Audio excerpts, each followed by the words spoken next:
ሰላም ሁላችሁም እንዴት ናችሁ? ዛሬ የምናየው ስለ ሞኖሃይብሪድ ኢንሄሪታንስ ነው የሚሆነው። ስለ ምንነቱ እናያለን። እንዲሁም ደግሞ ፖኔት ስኪዎችን እንዴት መጠቀም እንዳለብን እናያለን ማለት ነው። ከዛ በፊት ከዚህ በፊት የምናውቃቸው ነገሮች ሪቫይዝ እናድርግ። ሄትሮዛይጎት ከሆኑ ትሩ ብሪዲንግ አይደሉም። ምክንያቱም ትሩ ብሪዲንግ የሚባሉት ሆሞዛይጎቶች ስለሆኑ ፈርስት ጀነሬሽን ላይ የምናገኛቸው ትሩ ብሪዲንጎችን ክሮስ በማድረግ የምናገኛቸው ፈርስት ፊሊያል ጀነሬሽን ይባላሉ። እነዚህም ፈርስት ፊሊያሎች ደግሞ እርስ በርስ ክሮስ ስናደርጋቸው ሰከንድ ፊሊያሎችን እናገኛለን። እነዚህን እናውቃለን። ታዲያ ሞኖሃይብሪድ ኢንሄሪታንስ ምንድን ነው? ሜንዴል የሚባለው ሰው ሁለት አይነት ክሮስ ነው ያካሄደው። ሞኖሃይብሪድ ክሮስ እና ዳይሃይብሪድ ክሮስ። የተጠቀመው ፒ ፕላንትን ነው ብለናል። ፒ ፕላንት ደግሞ 7 ፔር ኦፍ ኮንትራስቲንግ ትሬት አለው። ከሰባቱ ባህሪያቶች መካከል በስድስቱ ተመሳስለው በአንዱ ብቻ የሚለያዩትን ክሮስ ስናደርግ ሞኖሃይብሪድ ክሮስ ይባላል። ስለዚህ በስድስቱ ተመሳስለው በቁመት ብቻ የሚለያዩትን አንዱ ረጅም አንዱ አጭር የሆኑትን ክሮስ ስናደርግ ሞኖሃይብሪድ ይባላል። አንድ ብቻ ዲፍረንስ ያላቸው። ዳይሃይብሪድ ስንል ደግሞ ሁለት ዲፍረንስ ያላቸው ናቸው። ለምሳሌ የሲድ ከለራቸውን ብንወስድ የአንዱ የሎ ነው፣ የአንዱ ግሪን ነው። ሼፑን ብንወስድ አንዱ ራውንድ ነው፣ አንዱ ሪንክልድ ነው። ሁለት ልዩነት ያላቸውን ደግሞ ወስደን ክሮስ ስናደርግ ዳይሃይብሪድ ክሮስ ይባላል። እሱ ኮምፕሊኬትድ ስለሚሆን እኛ ሞኖሃይብሪድ ላይ ነው ፎከስ የምናደርገው። ሞኖሃይብሪድ ኢንሄሪታንስ ከሞኖሃይብሪድ ክሮስ ጋር የተገናኘ ነው። ምን አይነት ኢንሄሪታንስ ነው? በአንድ ጊዜ ዲፍረንት ፎርምስ ኦፍ ዋን ጂን ብቻ የሚተላለፉበት ነው። ኦልተርኔቲቭ ፎርምስ ኦፍ ኤ ጂን ወይም ዲፍረንት ፎርምስ ኦፍ ኤ ጂን ማለት አሊል ማለት ነው። ስለዚህ የአንድ ጂን አሊሎች ብቻ ናቸው በአንድ የሚተላለፉት። እዚህ ጋር የከለር ጂን አለ፣ እዚህ ጋር የሳይዝ ወይም የሼፕ ጂን አለ። ስለዚህ በአንዴ ሁለት ጂኖች ናቸው እያለፉ ያሉት ወይም አራት አሊሎች ማለት ነው። ሞኖሃይብሪድ ላይ ሲሆን ግን አንድ ጂን ላይ ነው ፎከስ የምናደርገው፣ ሁለት አሊሎች ላይ ነው ፎከስ የምናደርገው። በዚህ ላይ ተመስርቶ ሜንዴል 3 ሎዎችን ሰጥቷል፣ የኢንሄሪታንስ ሎስ የሚባሉ። የመጀመሪያው ሎው ኦፍ ሴግሪጌሽን የምንለው። ይሄ ሎ ስቴት የሚያደርገው እያንዳንዱ ዳይፕሎይድ ኢንዲቪጁዋል፣ ዳይፕሎይድ ማለት ሆሞሎገስ ክሮሞዞም ያለው ማለት ነው። አንድ ከእናት አንድ ደግሞ ከአባት የመጣ። እነዚህ ደግሞ ሆሞሎገስ ክሮሞዞም ለመባል ሴም ጂን ሲኩዌንስ የሚያስፈልጋቸው ናቸው ወይም ያላቸው። ይህ ማለት እዚህ ጋር የአይ ከለር ካለ እዚህ ጋርም የአይ ከለር አለ። አንዱ ብራውን ሊሆን ይችላል አይ ከለር የሚለው፣ አንዱ ብሉ ሊሆን ይችላል የሚለው። ቢሆንም ግን ተመሳሳይ የሆነ ትሬት ነው አይ ከለር ማለት ነው። ስለዚህ አንዱ ትሬት ሁለት አሊሎች አለው። ምን ከሆነ? ያ ኢንዲቪጁዋል ዳይፕሎይድ ከሆነ። ሌላው ደግሞ ሎ ኦፍ ኢንዲፔንደንት አሶርትመንት የምንለው ነው። ይሄ ደግሞ ከኢንዲፔንደንስ ጋር የተያያዘ ነው። ይሄ ማለት አንዱን ትሬት ስንቀበል ከቤተሰቦቻችን ሌላኛውን አፌክት አያደርግም። ለምሳሌ አይ ከለራችን ሄር ከለራችንን አፌክት አያደርግም። ሁሉም ኢንዲፔንደንትሊ ነው ወደኛ የሚመጡት እንደማለት ነው። ሌላኛው ሎ ኦፍ ዶሚናንስ ነው። ስለ ዶሚናንት እና ስለ ሬሴሲቭ አሊል እናውቃለን። ስለዚህ ሁለት ፓረንቶች ክሮስ በሚደረጉበት ጊዜ እኛ ውስጥ የምናገኘው አንዱን ትሬት ብቻ ነው። ለምሳሌ አንደኛው ፓረንት ረጅም ከሆነ አንደኛው ፓረንት አጭር ከሆነ ወይም በስሞል ነው የሚገለጸው ሬሴሲቭ ሶ እንደዛ ልግለጸው፣ ወይ ረጅም ነው የምንሆነው ወይ አጭር ነው የምንሆነው እንጂ የሁለቱን ቅልቅል አንሆንም እንደማለት ነው ሎ ኦፍ ዶሚናንስ ማለት። ከዚህ በፊትም እንዳለው ሜንዴል ይሄንን ሐሳብ ከማቅረቡ በፊት ሰዎች ያስቡ የነበረው ትሬቶቹ ተቀላቅለው ልጅ ውስጥ እንደሚገቡ ነው። ሜንዴል ያሳየው ደግሞ እንደማይቀላቀሉ ነው። ስለዚህ ይሄ ነው የመጀመሪያው ሎ። እንደውም ሜንዴልስ ፈርስት ሎ የሚባለው ሎ ኦፍ ዶሚናንስ ነው። ሎ ኦፍ ሴግሪጌሽን የምንለው ወይም ደግሞ ሎ ኦፍ ፒዩሪቲ ኦፍ ጋሜትስ ተብሎ ሊጠራ ይችላል። ሆልድስ ኢን ኦል ሲቹዌሽንስ በማንኛውም አጋጣሚ ትክክል ነው። ነገር ግን ሎ ኦፍ ኢንዲፔንደንት አሶርትመንትን ብንወስድ በሊንኬጅ ቫዮሌት ይደረጋል።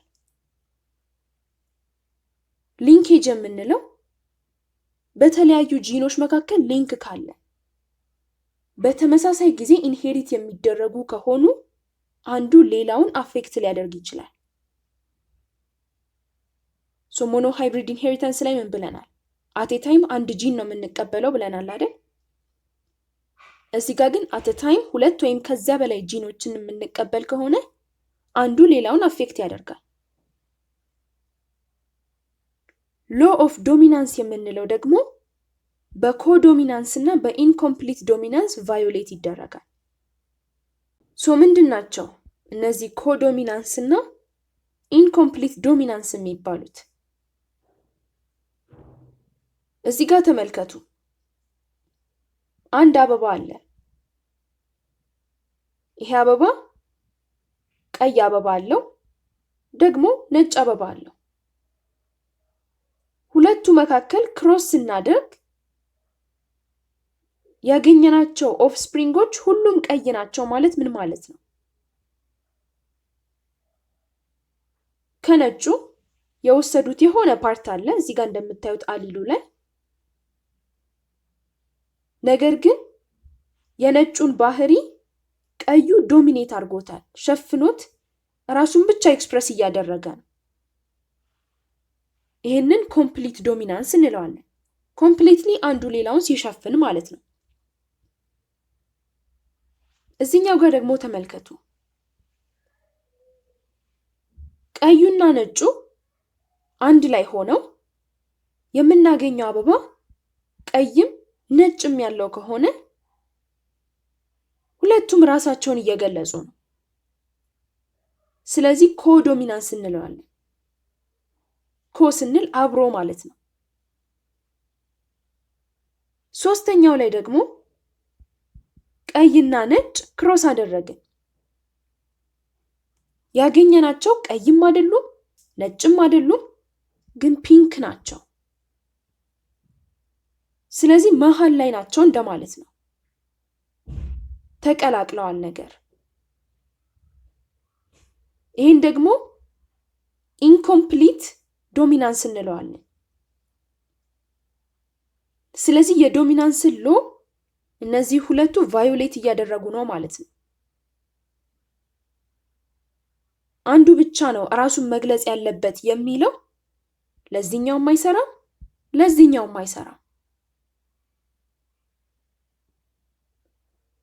ሶ ታይፕስ ኦፍ ዶሚናንስ የምንላቸው ኮምፕሊት፣ ኢንኮምፕሊት እና ኮዶሚናንስ ናቸው። ኮምፕሊት ዶሚናንስ የምንለው አንዱ ትሬት ሌላኛውን ትሬት ኮምፕሊትሊ ማስክ ሲያደርገው ወይም ሲሸፍነውና ራሱን ብቻ ኤክስፕረስ የሚያደርግ ከሆነ ነው። ኢንኮምፕሊት ዶሚናንስ የምንለው ደግሞ የምናገኘው ሃይብሪድ ወይም ልጁ ማለት ነው የሚኖረው ፌኖታይፕ በፓረንቶቹ መካከል ኢንተርሚዲየት ሲሆን የሁለቱ መካከለኛ እንደማለት ነው። ቀይና ነጭ ሲሆን ፒንክ ሆነ፣ ጥቁርና ነጭ ሲሆን ግሬ እንደማለት ነው። ለምንድን ነው ፌኖታይፕ ያለው? ምክንያቱም ስለ ዶሚናንስ ስናወራ የምናየው ፌኖታይፕ ላይ ተገለጠ ወይስ አልተገለጠም የሚለውን ነው። ኮዶሚናንስ ስንል ደግሞ ሁለቱም አሊሎች ፌኖቲፒካሊ ራሳቸውን ኤክስፕረስ ማድረግ ሲችሉ፣ ሁለቱም መታየት ሲችሉ፣ ሁለቱም ዶሚናንት ሲሆኑ ነው ኮዶሚናንስ የምንለው። ይሄን ሁሉ ኮንሰፕት እናምጣና ወደ ፑኔት ስኩዌሮች እንምጣ። ፑኔት ስኩዌሮችን የምንጠቀመው ጄኔቲክ ክሮሶችን ለማሳየት ነው።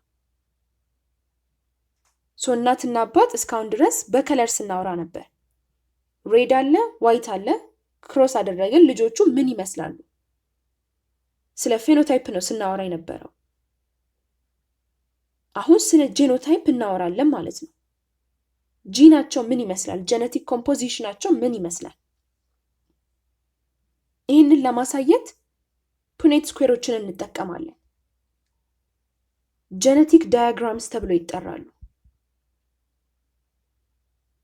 ምንድን ነው የሚያሳየን? ፓረንቶቹ የሚይዟቸውን አሊሎች ያሳየናል። መጀመሪያ ስንሰራ በዚህ መልኩ አንድ ዳያግራም ነው የምናዘጋጀው። ከዛ የፓረንቶቹ እዚህ ጋር ይጻፋል።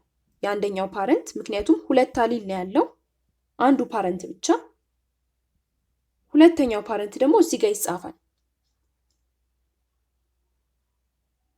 ከዛ በኋላ ፖሲብል ጋሜቶቹ ምንድን ናቸው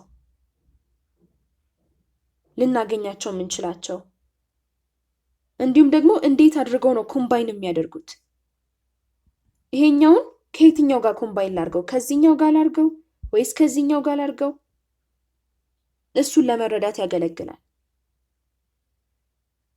ስለዚህ እዚህ ጋር የምንጽፈው የዚህኛውንና የዚህኛውን ክሮስ ነው። የሁለቱን እዚህ ጋር እንጽፋለን፣ የሁለቱን እዚህ ጋር እንጽፋለን፣ የሁለቱን እዚህ ጋር እንጽፋለን ማለት ነው። በዚህ መልኩ ጄኔቲክ ሜካፓቸውን ማየት እንችላለን የልጆቹን። ስንሰራ እነዚህን ስቴፖች መከተል አለብን። አብዛኛውን ጊዜ የሚሰጠን ወርድ ፕሮብለም ስለሆነ ማለት ነው። ራሳችንን እየተረጎምን ይሄ ማለት እያልን የምንጽፈው። መጀመሪያ የፓረንቱን ፌኖታይፕ መጻፍ አለብን። ፊዚካሊ ፓረንቱ ምን ይመስላል፣ ከዛ ጄኖታይፑን ከፌኖታይፑ በመነሳት ማለት ነው። ሬሴሲቭ ነው ወይስ ዶሚናንት ነው? ዶሚናንት ከሆነስ ሄትሮዛይገስ ነው ወይስ ሆሞዛይገስ? እነዚህን እንጽፋለን። ከዛ ፖሲብል ጋሜቶችን እናወጣለን። ከዛ በኋላ ፑኔት ስኩዌራችን ላይ እያስገባን እንሰራዋለን ማለት ነው ክሮሱን። ከዛ ያገኘናቸውን ኦፍስፕሪንጎች ጄኖታይፕ እና ፌኖታይፕ እንጽፋለን። እነዚህ ናቸው የምንከተላቸው ስቴፖች። በኤግዛምፕል እንየው። ኢን ፒ ፕላንት tallness is dominant over shortness. If the hybrids are all tall plants, find the hybrid's genotype when both parents are purebred. ሁለቱም ፓረንቶች ፒውርብሪድ ናቸው ተብለናል። አንዱ ቶል ነው፣ አንዱ ደግሞ ሾርት ነው። ሁሉም ልጆች ደግሞ ወይም ሁሉም ሃይብሪዶች ቶል ናቸው። ፌኖታይፓቸው ተሰጥቶናል።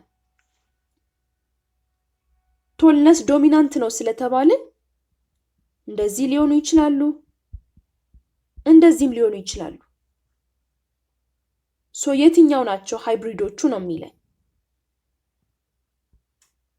ሶ ፒውር ብሪድ ስለሆኑ ፈርስት ፊሊያል ጀነሬሽን ነው የምንፈልገው። ከዛ በፊት ግን ፓረንታል ፌኖታይፕ እንጻፍ።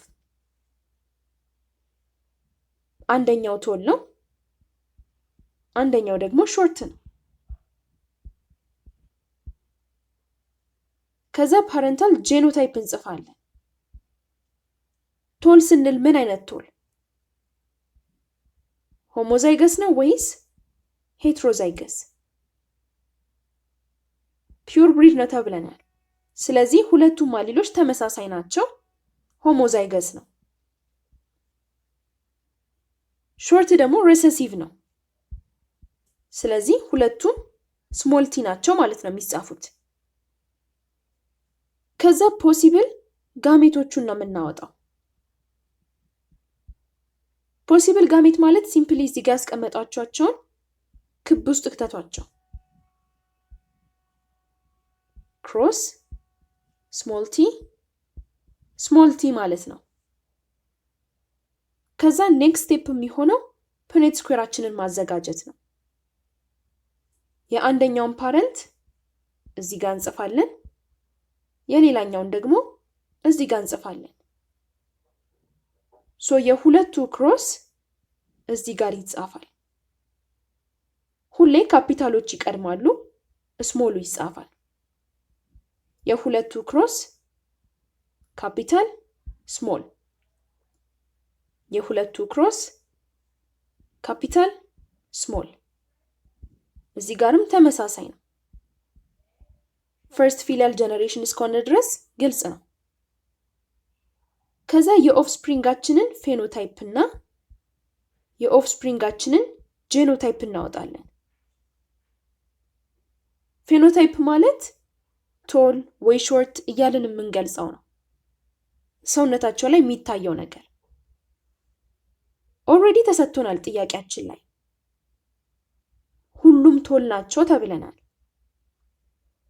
ባይሰጠንም እነዚህን አይተን ሁሉም ካፒታል ስላላቸው ሁሉም ዶሚናንት ናቸው። ስለዚህ 100% ቶል ናቸው ማለት ነው። ጄኖታይፓቸውን ስናወጣ ደግሞ ይሄን ጄኔቲክ ኮምፖዚሽን ነው የምንጽፈው። የአራቱም ጄኔቲክ ኮምፖዚሽን ተመሳሳይ ነው። ሁሉም ሄትሮዛይገሶች ናቸው። ስለዚህ 100% ሄትሮዛይገስ ቶል ናቸው ማለት ነው። የተጠየቅነው ጄኖታይፕ ስለሆነ በዚህ መልኩ ነው የምንመልሰው። ጄኖታይፕ ተብላችሁ ይሄን ከጻፋችሁ ተሳስታችኋል። ምክንያቱም መጻፍ ያለባችሁ አሊሎቹ እንዴት እንደተቀመጡ ነው። ፌኖታይፕ ተብላችሁ ይሄን ከጻፋችሁም ተሳስታችኋል። ፌኖታይፕ ማለት ይሄ ማለት ምን ማለት ነው? ሰውነታቸው ላይ ምንድን ነው የሚታየው የሚለውን ነው መግለጽ ያለባችሁ። ሌላ ኤግዛምፕል እንሞክር። ኢን ፒ ፕላንትስ ድጋሚ tallness is dominant over shortness. What will be the genotype of the offsprings if hybrid tall plants are self-pollinated? So የልጆቹን ጄኖታይፕ ነው የተጠየቅነው። ፓረንቶቹ ደግሞ እነማን ናቸው? ሰልፍ ፖሊኔት የተደረጉት ሃይብሪድ ቶል ፕላንቶች ናቸው። አሁን እዚህ ጋር ሃይብሪድ ማለት ፒውር ብሪድ አይደሉም ማለት ነው። ስለዚህ ሄትሮዛይገስ ናቸው፣ ግን ደግሞ ቶሎች ናቸው። ሶ ቶል ለመባል ከሁለት አንዱን አይደለም ያስፈልገው፣ ሆሞዛይገስ ዶሚናንት ወይም ሄትሮዛይገስ ዶሚናንት። እንደዚህ ቢሆኑ ፒውር ብሪድ ይባላሉ፣ ግን አይደሉም። ስለዚህ ሃይብሪዶች ናቸው ማለት ነው። አወቅን ጄኖታይፓቸውን። ስለዚህ ከፌኖታይፕ እንጀምርና ሁለቱም ቶል ናቸው ተብለናል። ስለዚህ ቶል ክሮስድ ዊዝ ቶል ነው ማለት ነው። ፓረንታል ጄኖታይፕ ደግሞ ስናወጣ ሁለቱም ሃይብሪድ ቶል ፕላንቶች ናቸው። ስለዚህ እንደዚህ ይሆናል ማለት ነው ክሮሳቸው። ፖሲብል ጋሚት ስናወጣ አሊሎቻችንን ክብ ውስጥ መክተት ነው።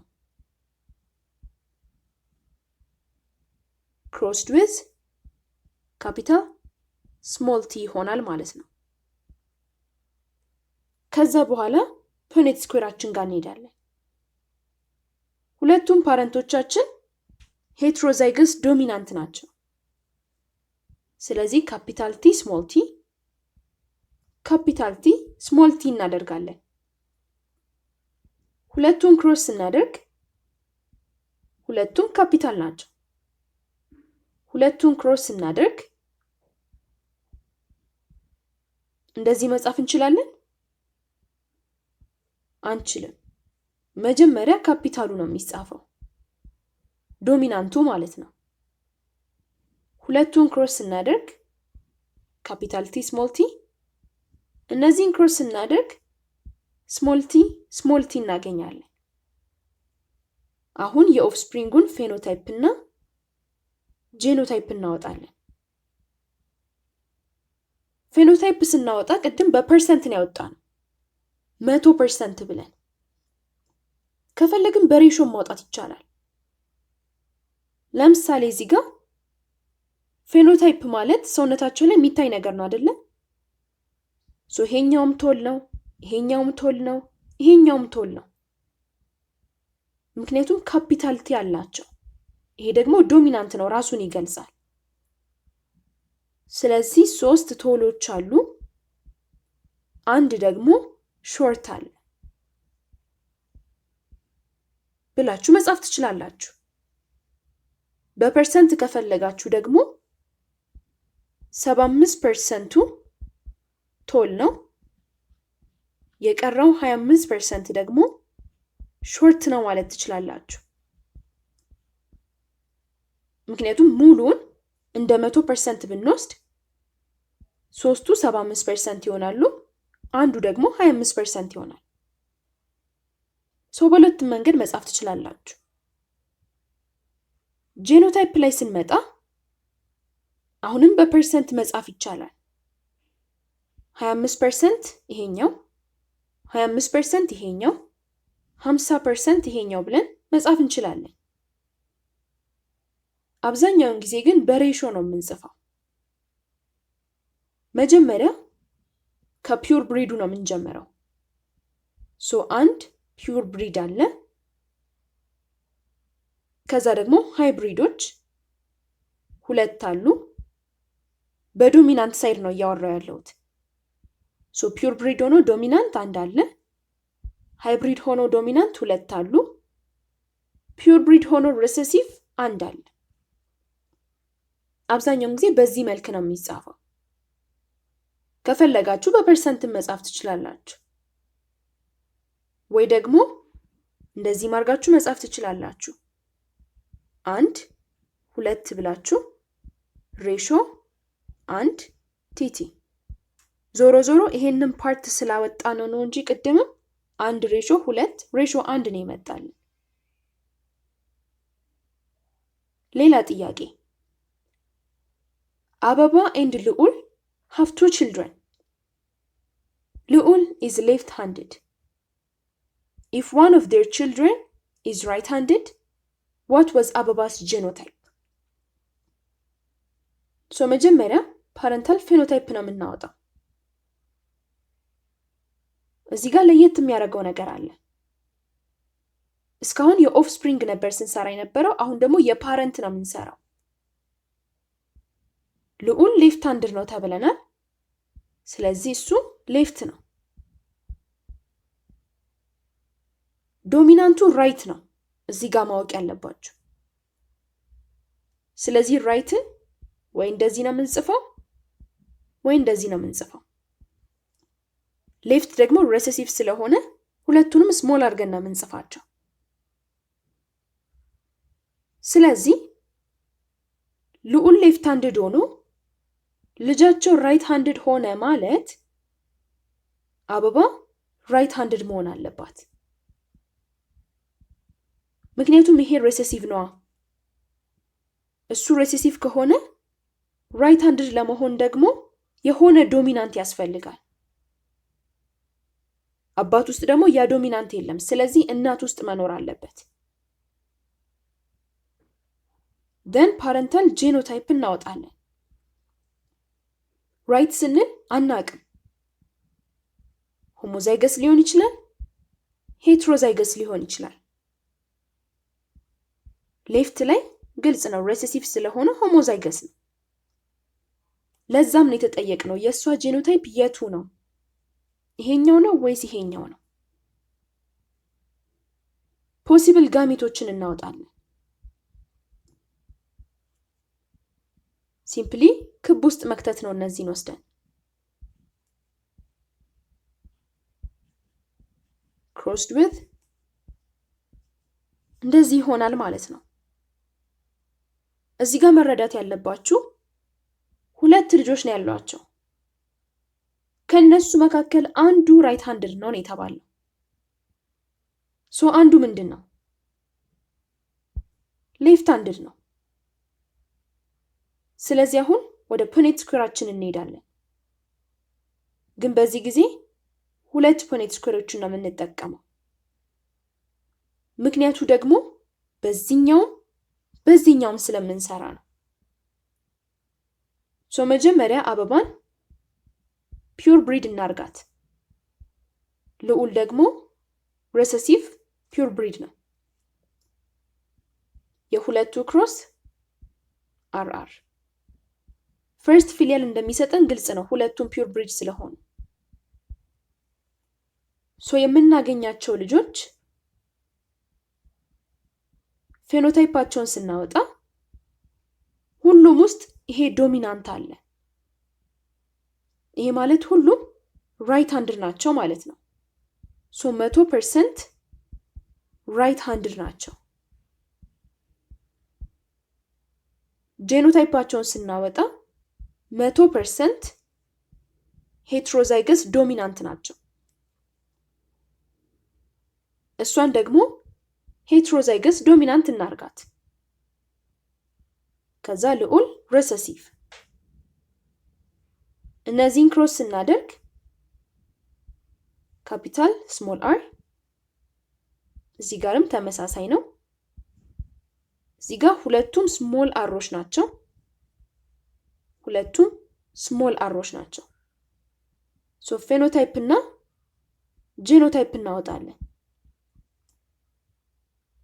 ፌኖታይፕ ላይ ስናይ ሁለቱ ላይ ብቻ ነው ዶሚናንቱ ያለው። ስለዚህ ሁለቱ ራይት ሃንድድ ይሆኑና ሁለቱ ደግሞ ሌፍት ሃንድድ ይሆናሉ። ሶ ይሄንን ብናቃልለው አንዱ ራይት ሃንድድ አንዱ ደግሞ ሌፍት ሃንድድ ይሆናል ማለት ነው። በፐርሰንት ከፈለጋችሁ 50%ቱ ራይት ሃንድድ 50%ቱ ሌፍት ሃንድድ ብላችሁ መጻፍ ትችላላችሁ። ጄኖታይፕ ስናይ ደግሞ ሁለቱ ተመሳሳይ ናቸው፣ ሄትሮዛይገስ ዶሚናንት። ስለዚህ ካስፈለገ ሁለት እንልና ሄትሮዛይገስ ዶሚናንት ሁለት ሬሴሲቮች አሉ ማለት ነው። ይህንንም ማጣፋት እንችላለን። ይህን ብናጣፋ አንዳንድ እናገኛለን። ወይም ይህንንም ከፈለግን 50-50% አድርገን መጻፍ ይቻላል። ሶ ወደ ጥያቄያችን እንመለስና ከሁለቱ ልጆች አንዱ ራይት ሃንድድ ነው፣ አንዱ ደግሞ ሌፍት ሃንድድ ነው። አበባ ሆሞዛይገስ ዶሚናንት ብትሆን ሁሉም ልጆቻቸው ራይት ሃንድድ መሆን አለባቸው። ሌፍት ሃንድድ ሊኖር አይችልም። እሷ ግን የላትም። ሌፍት ሃንድድ የሆነ ልጅ አላት። ስለዚህ ይሄኛው ጄኖታይፕ ለእሷ አይሆንም። እዚህኛው ጋር ብንመጣ እሷ ሄትሮዛይገስ ዶሚናንት ብትሆን አንዱ ልጇ ራይት ሃንድድ ይሆናል፣ አንዱ ልጇ ደግሞ ሌፍት ሃንድድ ይሆናል። እንደዛ ነው አይደለ ቤቷ ውስጥ ያለው ነገር። ስለዚህ ይሄ ነው ማለት ነው የእሷ ጄኖታይፕ። የመጨረሻው ጥያቄ if a brown-eyed parent is crossed with a blue-eyed parent, brown eye ነው ዶሚናንት ተብለናል፣ and give rise to children with all brown eye, find parental genotype. ሶ ተመሳሳይ ጥያቄ ነው። ልዩነቱ እዚህ ጋር ሁሉም ብራውን አይ ናቸው ተብለናል። እንደ ቅድሙ ሀፋፍ አይደለም ማለት ነው። ሶ መጀመሪያ ፓረንታል ፌኖታይፕ እናወጣለን። አንደኛው ብራውን አይድ ነው። ስለዚህ ብራውን። ሌላኛው ፓረንት ደግሞ ብሉ አይድ ነው። ስለዚህ ብሉ። ፓረንታል ጄኖታይፕ ስናወጣ ብራውን ማለት ምን ማለት ነው የሚለውን ነው አሊሎችን በመጠቀም የምንገልጸው። ሶ ብራውን አይ ዶሚናንት ነው ተብለናል። ዶሚናንት ከሆነ ሆሞዛይገስ ሊሆን ይችላል፣ ሄትሮዛይገስ ሊሆን ይችላል። ብሉ ግን ሬሴሲቭ ነው። ብራውን ዶሚናንት ከሆነ ብሉ ሬሴሲቭ ነው ማለት ነው። ስለዚህ ሬሴሲቮች ደግሞ ግልጽ ነው ምን አይነት እንደሆኑ፣ ሆሞዛይገስ ነው። ደን ፖሲብል ጋሚቶችን እናወጣለን። እነዚህ ክብ ውስጥ መክተት ማለት ነው። ኦር ሄትሮዛይገስ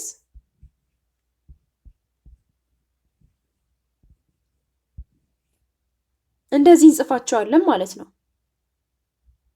ከዛ ወደ ፑኔት ስኩዌር ነው የምንሄደው። አሁንም ግን ሁለት ነው የምንሰራው። ሶ የመጀመሪያውን በፒውር ብሪድ እንስራው። ሆሞዛይገስ ሆሞዛይገስ። ሶ ፈርስት ፊሊያል እንደምናገኝ ግልጽ ነው ሁለቱም ትሩ ብሪዶች ስለሆኑ። ከዛ የኦፍስፕሪንጉን ፌኖታይፕ እና ጄኖታይፕ እናወጣለን።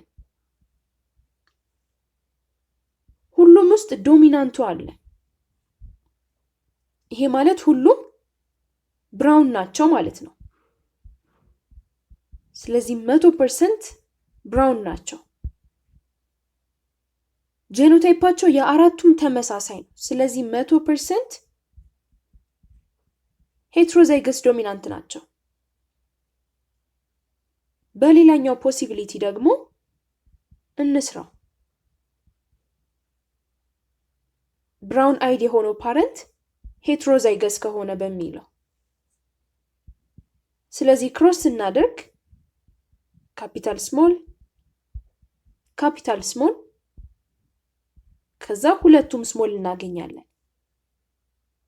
ከዚህ ላይ ፌኖታይፕ እና ጄኖታይፕ እናወጣለን። ኦፍስፕሪንግ ፌኖታይፓችን የሚሆነው ሁለቱ ዶሚናንቱ አላቸው፣ ሁለቱ የላቸውም። ሶ ዶሚናንት ያላቸው ብራውን ናቸው፣ የሌላቸው ደግሞ ብሉ ናቸው። ሶ ማቃለል እንችላለን። አንድ ብራውን አንድ ብሉ ብለን ወይም 50% ብራውን 50% ብሉ ማለት እንችላለን። እንደዚህ አይደለም የሚጻፈው፣ እኔ ቦታ ስለሌለኝ ነው። ጄኖታይፓቸውን ስንጽፍ ደግሞ ሁለቱ ተመሳሳይ ናቸው አይደል? ስለዚህ 2 ሄትሮዛይገስ ሬሾ 2 ሆሞዛይገስ ሬሴሲቭ መጻፍ ይቻላል። ወይም 50-50% ብለን መጻፍ እንችላለን ማለት ነው። እዚህ ጋር ምንድነው የሚጻፈው? እነዚህ ጄኔቲክ ኮምፖዚሽኖች ናቸው የሚጻፉት። ዝም ብለን 50% ካለን 50% ምን? ስለዚህ ያንን እንጽፋለን። ሶ ጥያቄያችን ላይ ተመልሰን ኦፍስፕሪንጎቹ ምን መሆን እንዳለባቸው እናያለን። ሁሉም ብራውን አይድ መሆን አለባቸው። ስለዚህ እንመጣለን። እዚህ ጋር ሁለቱ ብራውን ሁለቱ ብሉን የሆኑት፣ ስለዚህ ይሄኛው አያስኬደንም ማለት ነው። እዚህኛው ጋር ብንመጣ ሁሉም ብራውን ነው የሆኑት፣ ስለዚህ ይሄኛው ነው የሚያስኬደን። ስለዚህ ፓረንቶቹ ሆሞዛይገስ ዶሚናንት እና ሬሴሲቭ ናቸው ማለት ነው። ሶ እነዚህ ናቸው ዋና ዋናዎቹ ሀሳቦች። ይህን በተመለከተ ያልገባችሁ ማንኛውም ጥያቄ ካለ መጠየቅ እንዳትረሱ። እኔ በጣም አመሰግናለሁ ከኔ ጋር ስለነበራችሁ። ደህና ቆዩ።